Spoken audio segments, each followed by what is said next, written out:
இவர் இஷ்டத்துக்கு மசுறு பிசுறுன்னு பேசுறாரு, தாண்டோடித்தனமா பேசுறது, மரியாதை குறைவா பேசுறது, அப்புறம் கொஞ்சம் கொஞ்சமா அப்படியே பிஜேபி பக்கம் போறது, சரியில்லைனே தப்புனே அப்படின்னு சொல்லும் போதெல்லாம் அவங்கள ஃபுல்லா ரிஜெக்ட் பண்ண ஆரம்பிச்சார், ஒதுக்க ஆரம்பிச்சிட்டார். அவர் போய் சேர்ற இடம் எங்க இருக்குன்னா ரவீந்திரன் துரைசாமி, பாண்டே இப்படி ஆட்கள் கூட அவர் சேர ஆரம்பிச்சார். இதுக்கு பிறகு நம்ம இங்க இருந்தா ஒப்பேறாது, நம்ம வந்த நோக்கம் தப்பாயிரும், நம்மளை கொண்டு பிஜேபியில் அடமான வச்சுறாரு. ஏன் இப்படிலாம் பேசுறீங்கன்னு சொல்லும்போது இந்த திமுக காரனா நீ திமுக ஏவி விடுத சுயமரியாதை இல்லைன்னா ஒரு அங்கீகாரம் ஒரு அதிகாரத்தை கேட்கறதுனாலே திமுக தான் சொல்லிக் கொடுக்க வேண்டியிருக்கு. அந்த இடத்துல போராளிகள் இவர் வீட்டுக்கு போனாலே 1000 ரூபாய் கொடுக்க மாட்டார் இருந்தாலும் வெளியே போங்க அடிச்சு தரட்டுது. ஆரம்பத்தில் அண்ணன் சொல்றதுல சில பொய்கள் இருக்குமோ அப்படின்னு தோணுச்சு. அப்புறம் தான் தெரிஞ்சது அண்ணன் சொல்றது பூராமே பொய் தான். மக்கள் இவருடைய பேச்சுல ஈர்க்கப்பட்டு கவர்ந்து தன்னெழுச்சியா வராங்கிறதுலாம் இல்ல. நாங்க தான் எல்லா இடத்துலயும் போய் உட்காந்துருப்போம் குத்த வச்சு. அவர் பிச்சை எடுக்காரா இல்லைங்கிறது நமக்கு தெரியல.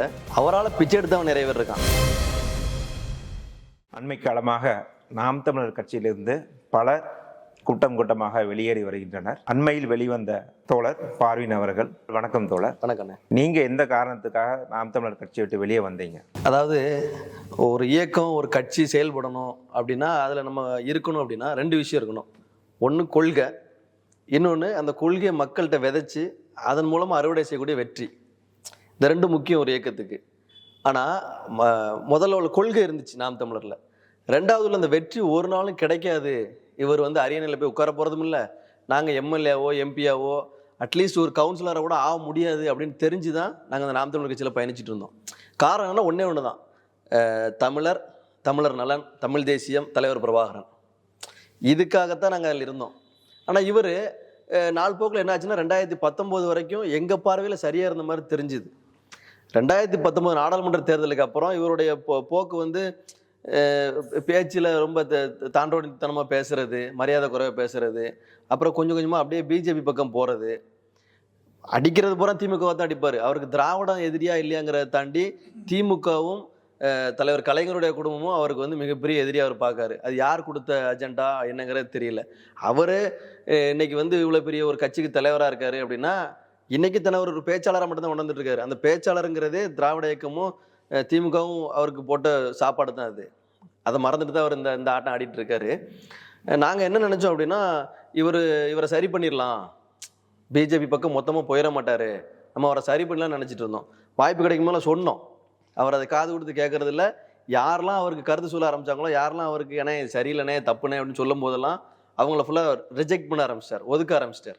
நாங்கள் குறுஞ்செய்தி அனுப்பினாலோ இல்லைன்னா கால் பண்ணாலோ அட்டன் பண்ணி பேசுறது கிடையாது.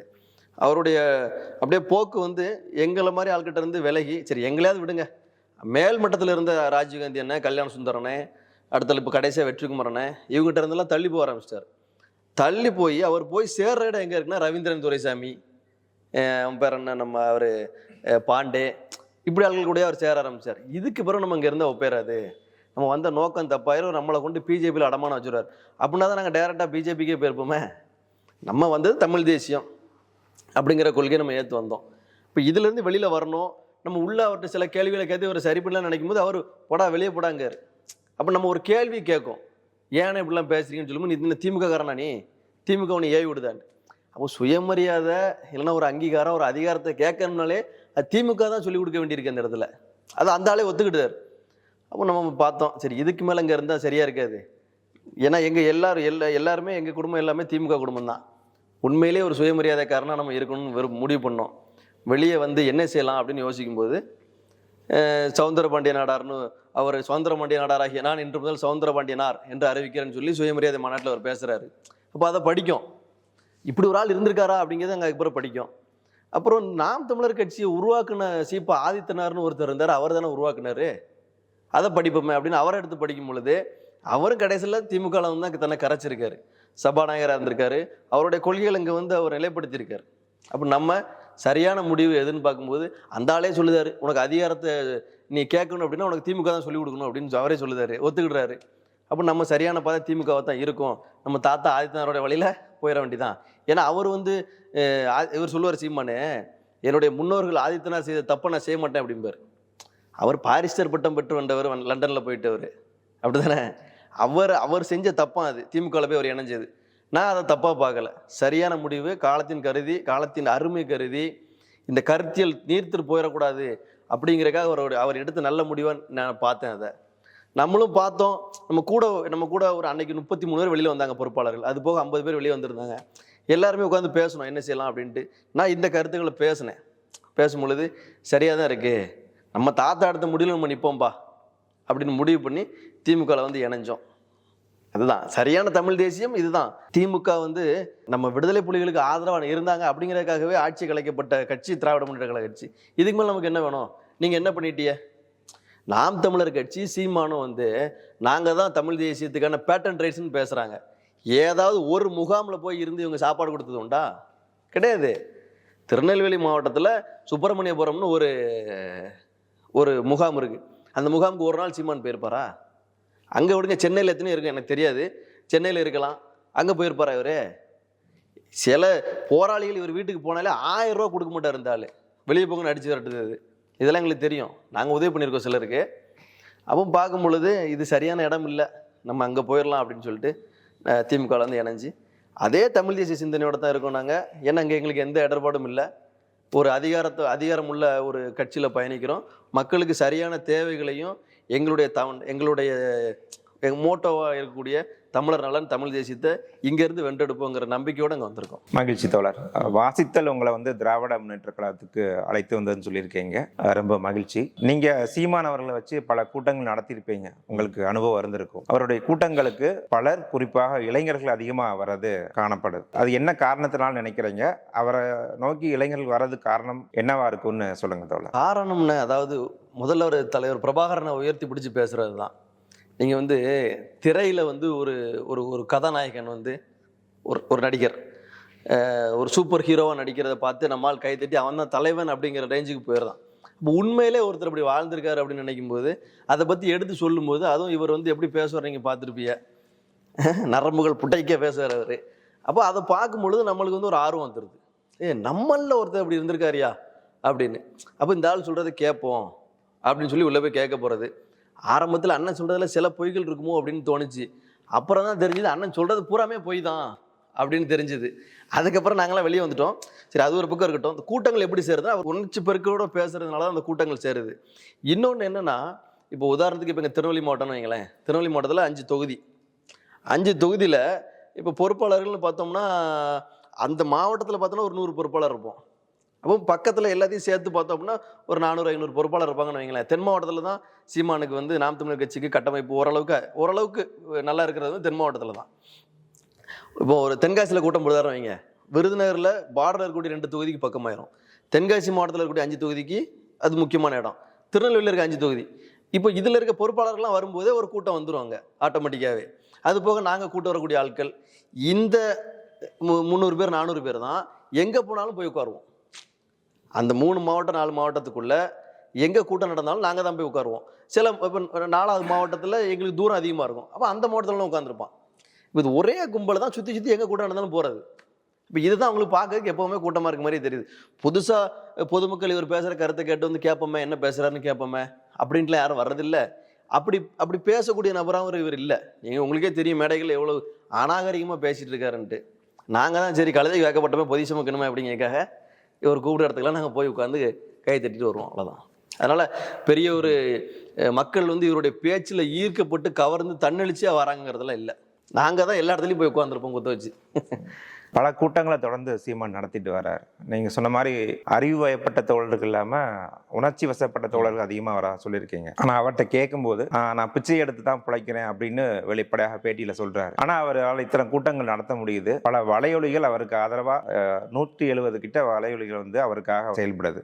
அப்போ இதை செயல்படுத்துறதுக்கும் இந்த கூட்டங்கள் நடத்துறதுக்கும் அவருக்கான நிதி எங்கேருந்து வருது? இல்லை, அவர் பிச்சை எடுக்காரா இல்லைங்கிறது நமக்கு தெரியல. அவரால் பிச்சை எடுத்தவன் நிறைய பேர் இருக்கான், அது நம்ம உறுதியாக சொல்ல முடியும். கடைசியாக வெளியே வந்து வெற்றிக்குமரன் அங்கே அண்ணன் ஒருத்தர் மதுரையில் இருக்கார். அவர் இன்னொரு 10 நாள் அவர் கூட இருந்தாருன்னா பிச்சையை தான் எடுத்துருப்பார். அவர் பெரிய பொறியாளர், அவர் அந்த நிலைமைக்கு போயிட்டார். இப்படி நிறைய பேர் இருக்காங்க, அவரால் பிச்சை எடுக்கக்கூடிய நிலைமைக்கு வந்தவங்க இருக்காங்க. ஆனால் அவர் பிச்சை எடுக்காரான்னு தெரியலை எங்களுக்கு. அவர் பிச்சை எடுக்க வாய்ப்பு இல்லை. எப்படின்னா எல்லாமே எங்கள் ஊர்லேருந்தே நான் சொல்லுவேன். திருநெல்வேலி மாவட்டத்தில் நாங்குநேர்னு ஒரு தொகுதி இருக்குது. அந்த தொகுதியில் ஒரு குறிப்பிட்ட ஊர் இருக்குது. அந்த ஊரில் இருந்து ஒரு 10 பேர் வெளிநாட்டில் இருக்காங்க. அவங்க வந்து நாங்கள் கூட்டம் நடத்துகிறோம் அப்படின்னு கேட்கும்போது அவங்க வந்து ஒரு 30,000, 40,000, 1 லட்சம் அப்படின்னு கொடுப்பாங்க. 1 லட்சங்கிறது எவ்வளோ பெரிய அமௌண்ட்னு உங்களுக்கு தெரியும். ஒரு ஊரில், ஒரு தொகுதியில், ஒரு கிராமத்தில் இருக்கவனே 10 லட்ச ரூபா தந்துடுவான். உணர்வு, தமிழ் தேசியம், தலைவர் பிரபாகரன் அப்படிங்கிற உணர்வுக்காக கொடுத்துட்றாங்க அவங்க. அவங்களே சொல்லுவாங்க, என் அண்ணன்ட்ட இதெல்லாம் பேசாதேன்னு சொல்லுங்கப்பா. நாங்கள் சொல்ல முடியாது ஆனால் அவர்கிட்ட சொல்லுங்கப்பா அப்படிம்பாங்க. அவங்களுமே வேற வழி இல்லாமல் வேற ஆள் இல்லை. ஏன்னா திராவிடர் இயக்கம் திமுகலாம் வந்து ஒரு 15 வருஷம் கேப் விட்டாங்க, அதை ஒத்துக்கிட்டு தான் ஆகணும். இந்த அறிவு பசியை அவங்க வந்து போக்கியிருந்தாங்கன்னு வைங்களேன், இந்த மாதிரி ஆர்எஸ்எஸ் கைகூலிகளுக்கெல்லாம் வேலை இல்லைங்க. புரியுதா உங்களுக்கு? அவங்க விட்டதுனால இந்த ஆள் அதை பிடிச்சிக்கிட்டாரு. இப்போ ஒரு ஊர்ல இருந்து 10 லட்ச ரூபா கலெக்ட் ஆகுது அப்படின்னா நீங்க பாருங்க, தமிழ்நாட்டில் இருக்கக்கூடிய இவ்வளோ கிட்டத்தட்ட 234 தொகுதியிலேருந்து எவ்வளோ பணம் வரும்னு. அதில் தான் பெரிய பெரிய முக்கியமான பொறுப்பாளர்களுக்கு பிரச்சனையே தான். கணக்கு குடியான்னு கேட்காங்க, கணக்கு கொடுக்க மாட்டாங்க. எல்லா கட்சியிலும் பொருளாளர் இருப்பாங்க, நாம் தமிழர் கட்சியில் பொருளாளரே கிடையாது. பொருளாளர் இல்லாமல் ஒரு கட்சி இயங்குது. பணம் எங்கேருந்து வருது, எவ்வளோ செலவு பண்ணுறீங்க? ஒன்றும் இல்லை. உதாரணத்துக்கு இப்போ எங்கள் ஊரில் பாளையங்கோட்டை சட்டமன்ற தொகுதியில் நான் தொகுதிச்செயலாளர் 2021 இருக்கும் பொழுது ஒரு வேட்பாளரை விடுறாரு அண்ணன் சீமான். வந்து ஒரு பெண் இஸ்லாமியரை விடுறாரு. அவங்கள நம்ம குறைச்சி சொல்லக்கூடாது. கூப்பிட்டதுனால அவங்களும் வந்தாங்க, தெரு தெருவாக அலைஞ்சாங்க. 12,000 வாக்குகள் நாங்கள் பெற்றோம். அவங்க வந்து ரொம்ப கஷ்டப்பட்ட குடும்பத்தில் உள்ளவங்க. அவங்க சைட்லேருந்து பெரிய உதவிகள் எதுவும் இல்லை. இவராவது என்ன செஞ்சுருக்கணும்னா, இங்கே வந்து செயற்களம்னு ஒன்று வச்சுருக்காங்க. செயற்களத்துலேருந்து பணம் வரும், செயற்களத்துலேருந்து பணம் வரும்னு சொல்லுவாங்க. அதில் வந்து எங்களுக்கு பணம் கொடுக்கல. ஒரு 30,000 40,000 கொடுத்தாங்க. நான் என் கையிலேருந்து 2,70,000 மேலே நான் போட்டிருக்கேன். இது வந்து கிட்டத்தட்ட நம்ம 3 தேர்தல் நம்ம செலவு பண்ணுறோம் இப்படி.